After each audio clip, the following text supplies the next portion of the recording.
They said I owed $250,000, 0 cents in fines, for violations I didn't commit on land I didn't build on, for buildings I didn't even know existed.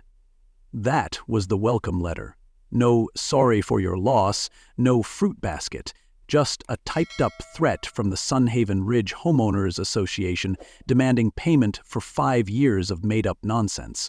And here's the punchline. Turns out they were fining me for structures they built on land that legally belonged to my grandfather.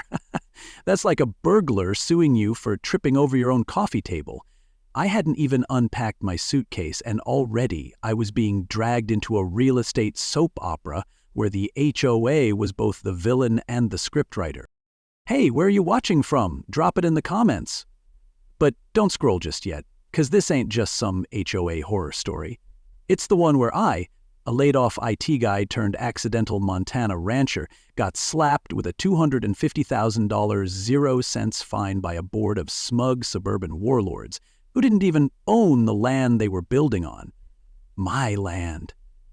When they threatened to put a lien on Grandpa's ranch, I didn't hire a lawyer. I grabbed a map, found my backbone, and did what nobody else around here had the guts to do. I called their bluff, and I brought receipts. Leave a comment below. And if you're into wild but true feeling stories with twists, payback, and just the right dash of HOA drama, go ahead and smash that subscribe button. Tomorrow's tale, let's just say if today shook you, the next one's gonna rattle the whole neighborhood. Trust me, the surprise coming next, you'll want to be front row for that one. 6 months ago, I was Nate Ellison, 35 years old, Seattle-based systems engineer with a 6-figure salary, a cold brew addiction, and a 10-minute commute to my overpriced apartment. Then came the crash. Our startup's Series C funding evaporated faster than kombucha at a yoga retreat. And just like that, I was laid off along with half the dev team. No severance, no warning, just a Slack message from a CEO who looked like he'd aged 10 years in a day. So there I was, resume in hand, competing with thousands of other tech folks who were all told, "You're not the problem, the market is." But try explaining that to a landlord who wants first, last, and a security deposit in a city where parking spaces have mortgages. And then came the call. My grandfather, Walter Ellison, had passed away. He was 89, stubborn as a rusted tractor and sharp as a cattle prod. We'd been close when I was a kid. He taught me how to drive stick, sharpen a blade, and never trust a man who parks crooked. Life got in the way as I got older. College, tech jobs, city distractions. But that ranch was always there, tucked in the hills of northern Wyoming like a forgotten page in a family album. Now it was mine, all 100 acres of it. No mortgage, no strings. Except one. A big white envelope taped to the door like a warrant. It was the kind of envelope that didn't say welcome. It said, lawyer up. I drove out, thinking I'd clean it up, sell it, and get back to urban civilization. Maybe pivot into consulting or start one of those vague tech podcasts where everyone says, let's unpack that, and no one ever actually unpacks anything. But when I arrived, it wasn't the barn's peeling paint or the outdated fencing that hit me. It was the envelope jammed in the front door. Thick, white, and humming with bureaucratic arrogance inside. Itemized fines for everything from unauthorized crop rotation to improper barn alignment. Yes, apparently barns now need permits to face true north. It read like a ransom note written by a landscaping committee with a vendetta. I hadn't even set foot inside, and someone had already put a price tag on my grief. "You'd better read that letter, son," Martha said, nodding toward the envelope. "That woman's been after your grandfather for years, tried every trick short of dynamite to push him off this land." She didn't flinch when I showed her the numbers. Instead, she smiled, a grim, knowing kind of smile. "Your granddad knew something wasn't right, said the lines had been moved, said they were building on Carson land and charging him for it. Told me if anything ever happened to him to point you to the study, look for a folder labeled boundaries." And just like that, I wasn't just unemployed, I was recruited.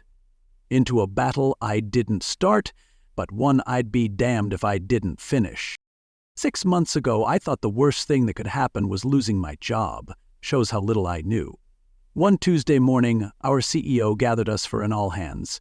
You never want to hear that at 8 a.m., especially not when the kombucha tap's still empty and your inbox is full of investor silence.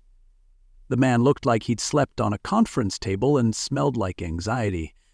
"We didn't get our Series C," he said, voice cracking. "We're out of funding." Just like that, my 6-figure salary, free catered lunches, and 3-year equity dreams were gone. Not even a farewell bagel. And the irony? The last thing I coded was a redundancy detection module. Guess it worked. I did what every recently fagged tech bro does. Refreshed job boards until I could quote listings in my sleep. I kept a spreadsheet, sent 117 applications in 3 weeks, heard back from 3. I joined so many Slack communities I started muting people in real life, and every rejection sounded the same. "You're impressive, but we're going in a different direction." Yeah, away from hiring. Rent was due in 19 days, my fridge was down to mustard and oat milk, and I was seriously considering joining a remote goat farm as a web dev/shepherd. Then my phone buzzed. It wasn't a job offer. It was my grandfather's lawyer. "Walter Ellison passed peacefully in his sleep," he said. "He left the entire ranch to you." Now, I hadn't seen my grandpa in almost 4 years. Not because we didn't care, life just got fast. He didn't do FaceTime, and I didn't do well with guilt. When I was a kid, he taught me how to steer a tractor before I could drive a car, taught me to shoot a rifle, fix a fence, and gut a fish in under 60 seconds. Grandpa was the kind of man who called store-bought bread an insult. But in his later years, the calls came less. The ranch got quieter. I assumed one of my cousins would take it. Surprise, I was the last name in the bloodline. Walter Ellison's legacy now sat in my lap. 100 acres of Wyoming dirt, a 2-bedroom farmhouse, and, apparently, a whole lot of unfinished business. I packed my life into 3 suitcases and left Seattle without ceremony. There's no romantic way to say you're broke and borderline homeless, just a practical one. Hit the road before the parking meter runs out. I drove east with a duffel bag, a half-dead laptop, and the kind of grief that only shows up in waves. Each mile traded high-rises for hay bales, traffic turned to tumbleweed, and somewhere around Idaho, I stopped refreshing my inbox. Something about the way the land opened up made it feel like life wasn't over, it had just hit a sharp turn, like the kind of left turn that flings your coffee into the passenger seat and makes you mutter, "Okay, fine, I'm listening." When I pulled up to the Ellison Ranch, it was like visiting a ghost version of my childhood. The windmill still creaked, the barn still leaned, the house looked like it hadn't been dusted since Obama's first term, but it was all intact, like it had been waiting for someone to come home. I unlocked the front door, stepped into the kitchen, and got hit with the smell of old pine, black coffee, and paper. And that's when I saw it. A white envelope wedged in the doorframe. Thick, official-looking. I thought it was maybe a tax form. Nope. It was a fine. A $250,000, 0 cents fine from something called the Sunhaven Ridge HOA. Now, let me be clear. Our ranch is not in a neighborhood. You don't neighbor around here. The closest house is half a mile and belongs to a guy who hasn't changed his voicemail greeting since 2004.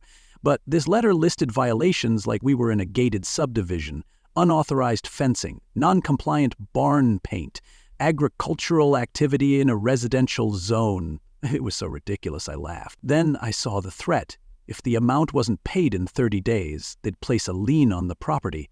And suddenly it wasn't funny anymore. It was theft, gift-wrapped in paperwork.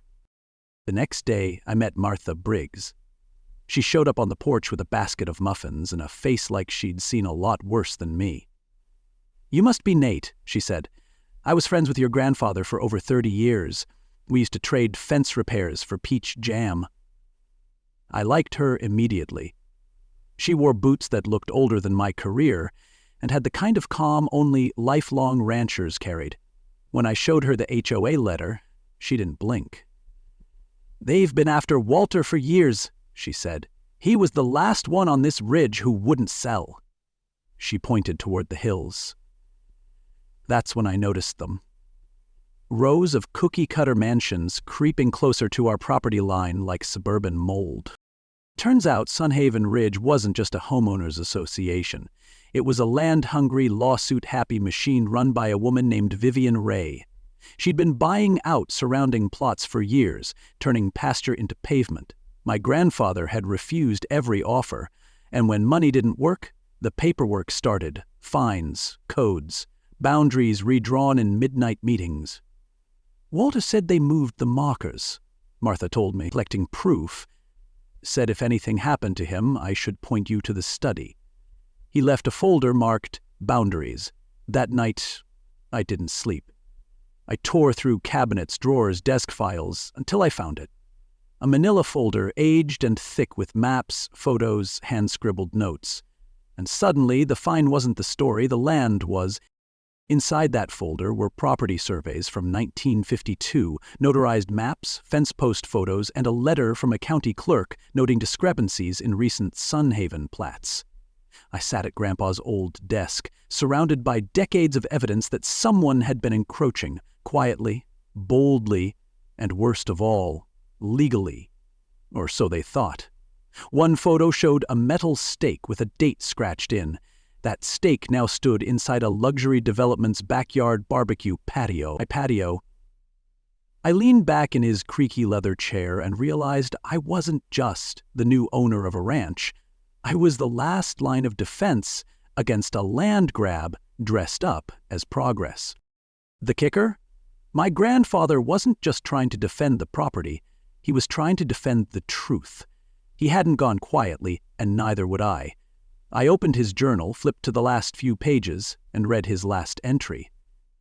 If they bury me, I hope it's deep enough to keep them from moving the fence again. That was the moment I knew. I wasn't going back to Seattle. I wasn't applying for another job. I was staying, and I was going to fight. Not because I missed the smell of manure or the joy of waking up at dawn, but because the woman trying to take our land had underestimated the wrong guy. A software engineer with no job, no plans, and nothing left to lose. So what do you do when a luxury HOA builds half their clubhouse on your land and then sends you the bill?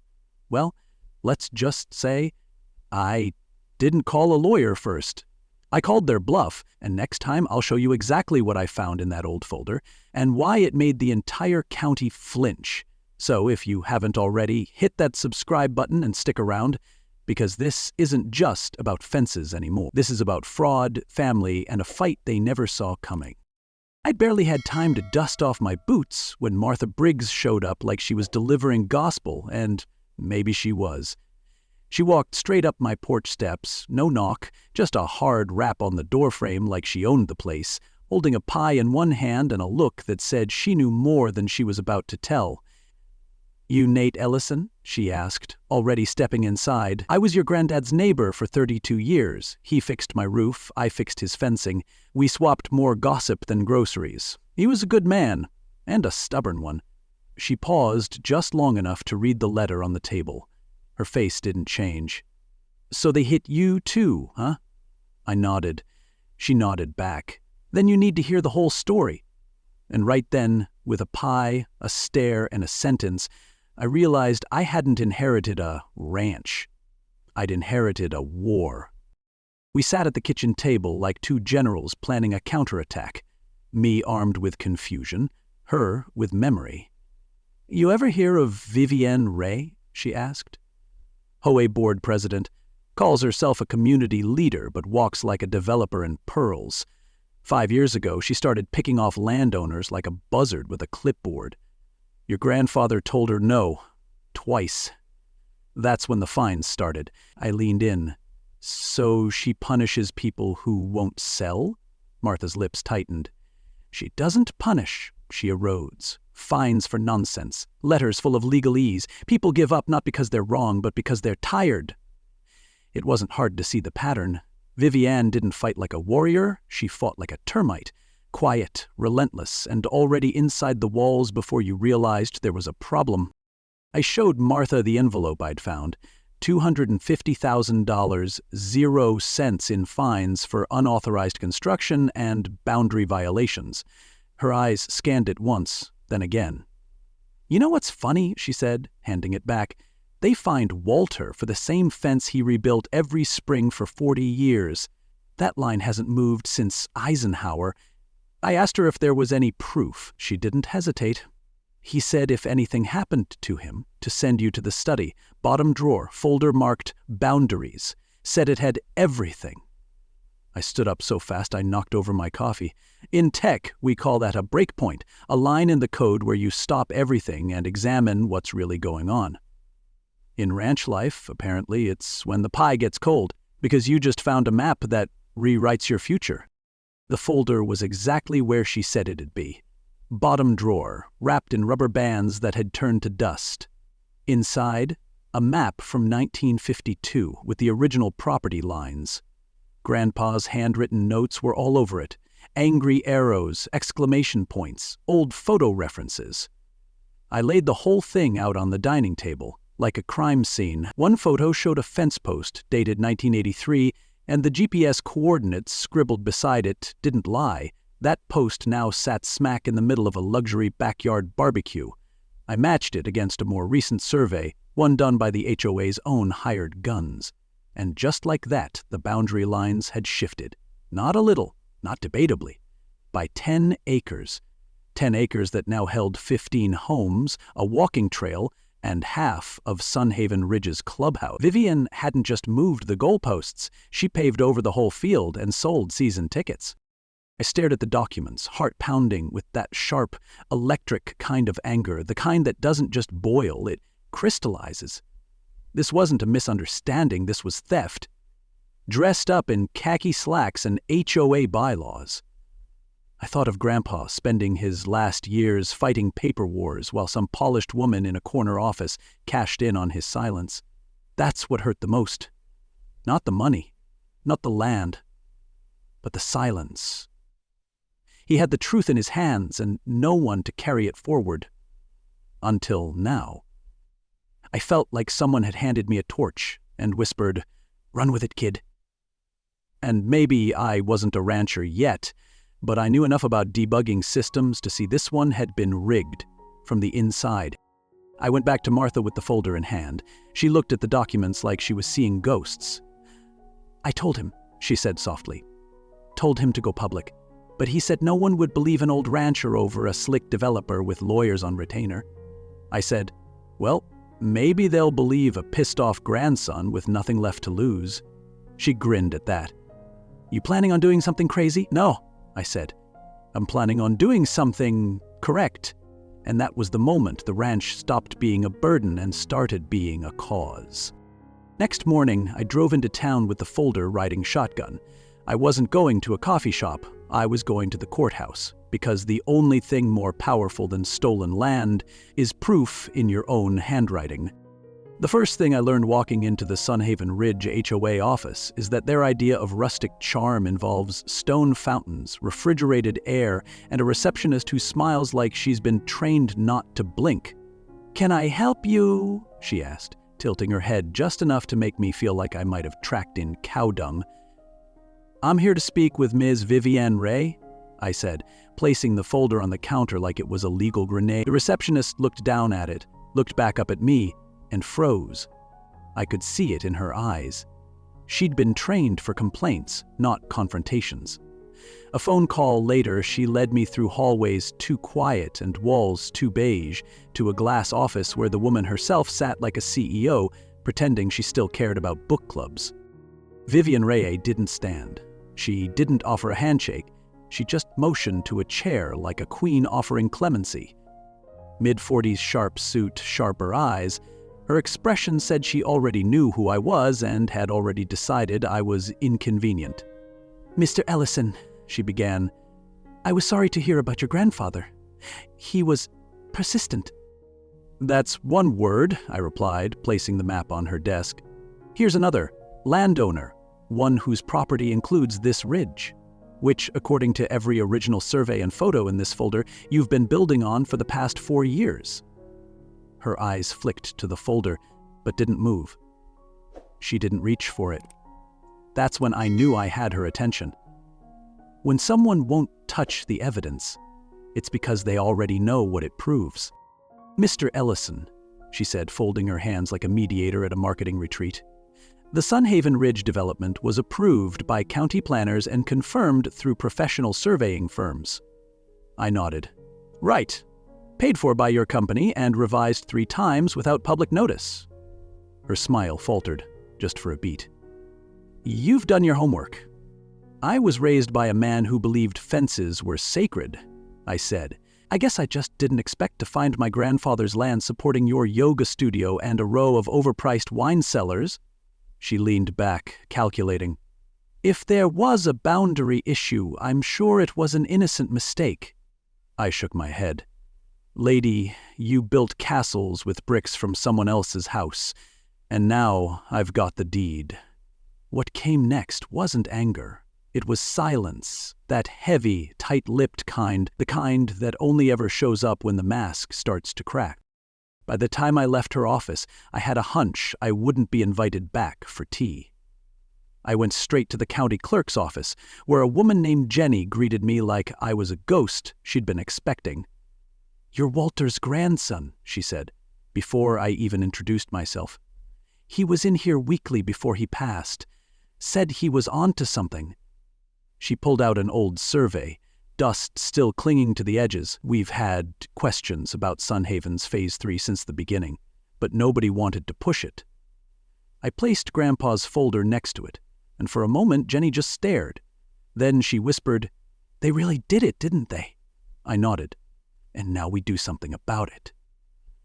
She didn't say yes. She just picked up the phone and said, "Get Bill Tanner on the line."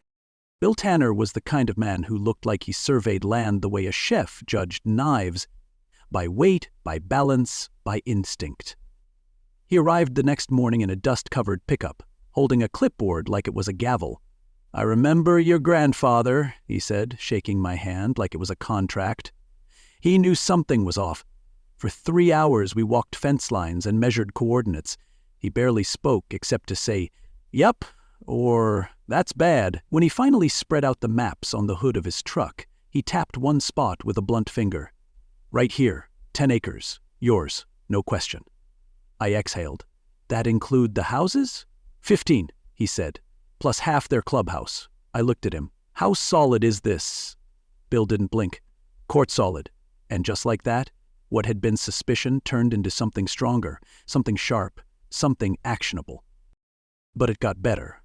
While I was digging through Grandpa's files that night, I found a contract tucked between old tax receipts and ranch supply invoices, dated 1975, signed by Walter Ellison and a company named Western Water Resources. It gave permission for underground water access in exchange for royalties that hadn't been paid in over 20 years.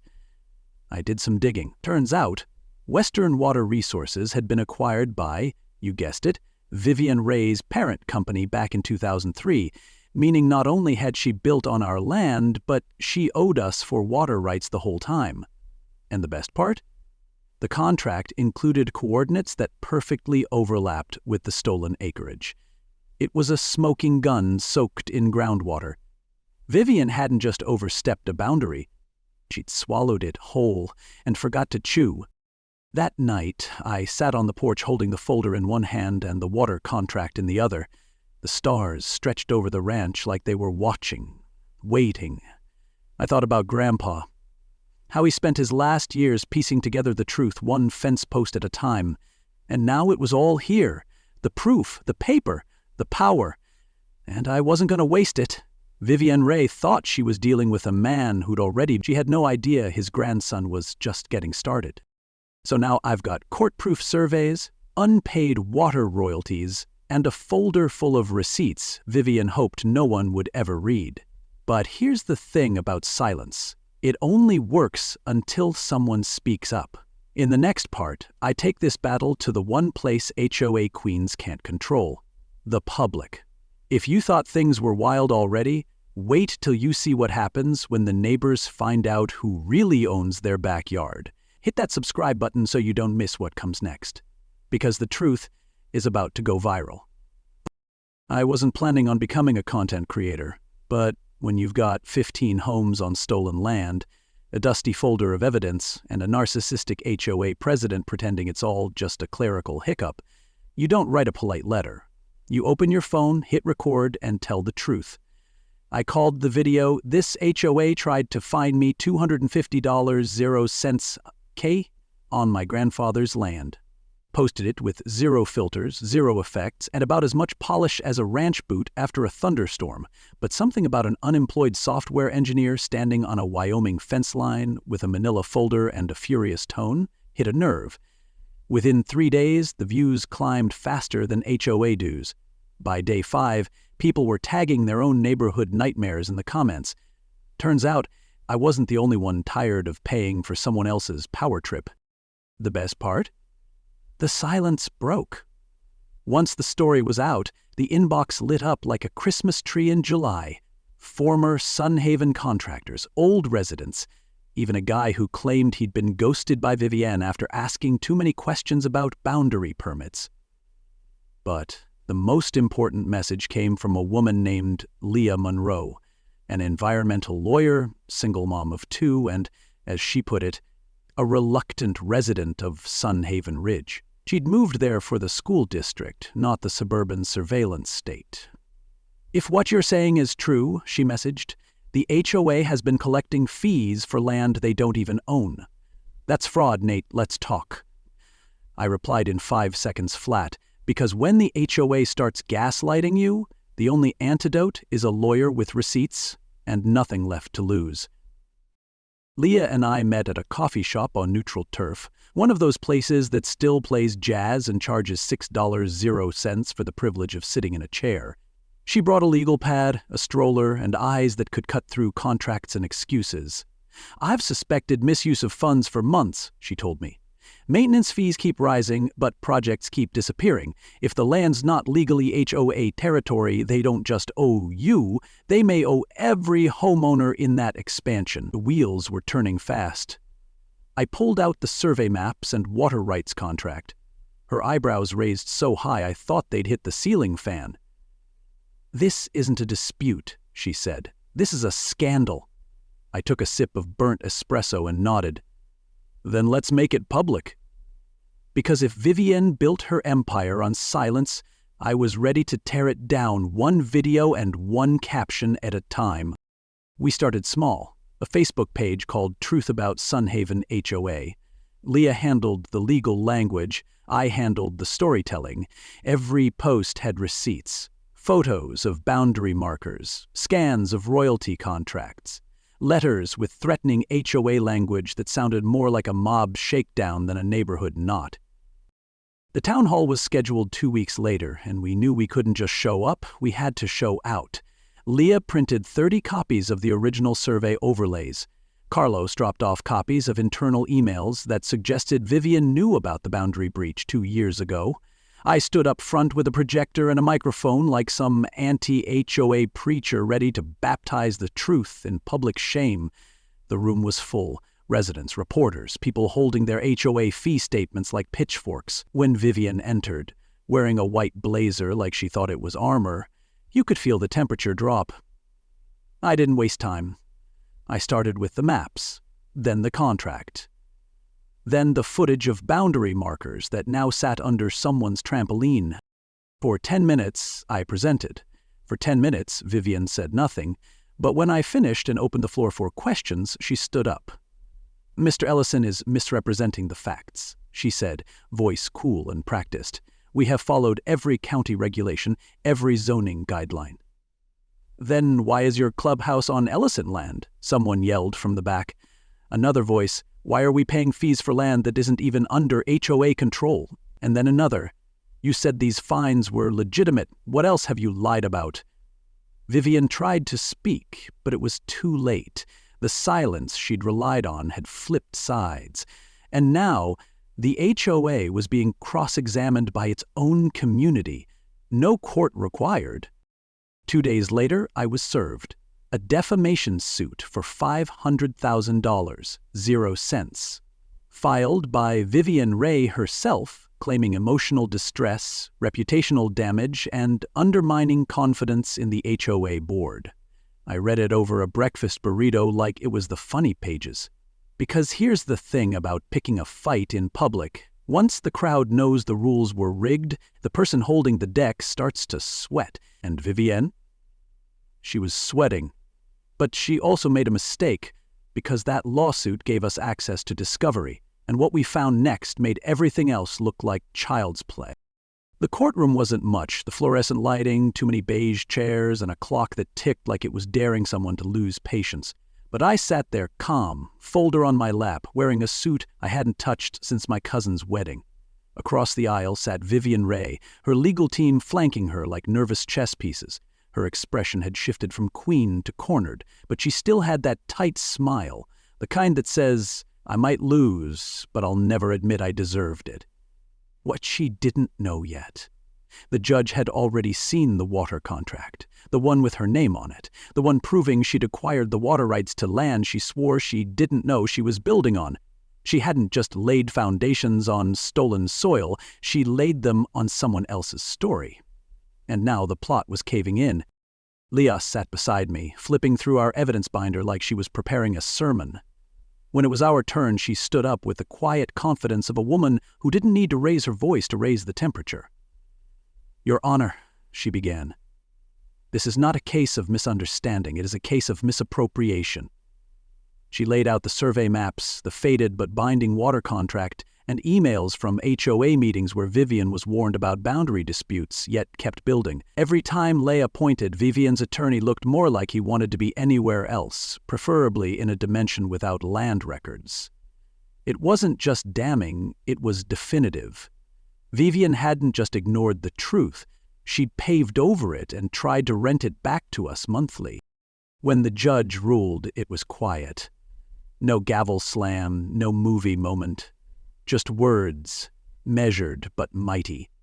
Mr. Ellison's ownership is upheld, all fines are voided. The HOA board is ordered to cease operations on the disputed property immediately and compensate for unpaid water royalties. Vivienne blinked twice. Her mouth opened, then closed like a screen door in a windstorm. The courtroom didn't erupt, but I felt something shift in the air, like justice had been sitting in the corner the whole time, just waiting to be invited to the table. The fine she gave me? Gone. The power she held? Shattered. And the land? Rightfully back in my family's name, where it always should have been. Word spread faster than the flu at a potluck. Within a week, the HOA board held a community vote. Vivienne was ousted, 3 board members resigned, and the entire fine system was frozen. Residents who once avoided eye contact now showed up with pie thanks and "you were right" baked into every awkward apology. And I broke ground. Not for condos. For a barn. Not just any barn, a teaching barn. See, Grandpa always wanted this land to educate, not just feed. So I launched the Ellison Education Ranch. Hands-on programs for kids, vets, and anyone curious about where food comes from and how fences actually work. The first class? How to read a land map so no one else gets bulldozed by a smiling bureaucrat in a pantsuit ever again. For the big red door, I hung a handmade sign that says, "Never bet against a man with a map." It's not just a motto, it's a warning. Because this ranch wasn't just reclaimed soil, it was reclaimed dignity. Vivienne built an empire on silence. I answered with receipts. She fined me for defiance. I turned it into legacy. And if there's one thing this whole fight taught me, it's this. Empires built on shortcuts eventually trip over the truth. All you need is the will to dig it up, and the guts to say it out loud. And just like that, the fight ended where it started, on my grandfather's land. No lawyers in sight, no HOA notices on my door, just a quiet breeze brushing the fence line we rebuilt with our own hands. I didn't win because I shouted the loudest. I won because I listened. To old maps, to forgotten contracts, and to the kind of common sense they don't teach in boardrooms. Vivienne Ray thought she could build a kingdom out of paperwork and pressure. But turns out, when you stand your ground long enough, even empires trip over their own foundation. This story wasn't just about land, it was about legacy. It was about learning to speak up even when the room's rigged against you. It was about how silence can protect the powerful until one person decides to break it. And if you're watching this thinking, I've been there, or that could have been me, good. Because maybe this wasn't just my story. Maybe it's yours too. We all get pushed sometimes. The trick is knowing when to push back. So if this story made you nod, smile, or whisper, "That's right," then let's keep this conversation going. Leave a comment below and tell me your story, your HOA battle, or just what you'd hang over your barn door if you had the chance. Like the video if you believe in standing up for what's right. And don't forget to subscribe, because the next story, let's just say it's even messier, even funnier, and might just remind you how powerful one quiet person with the truth can be.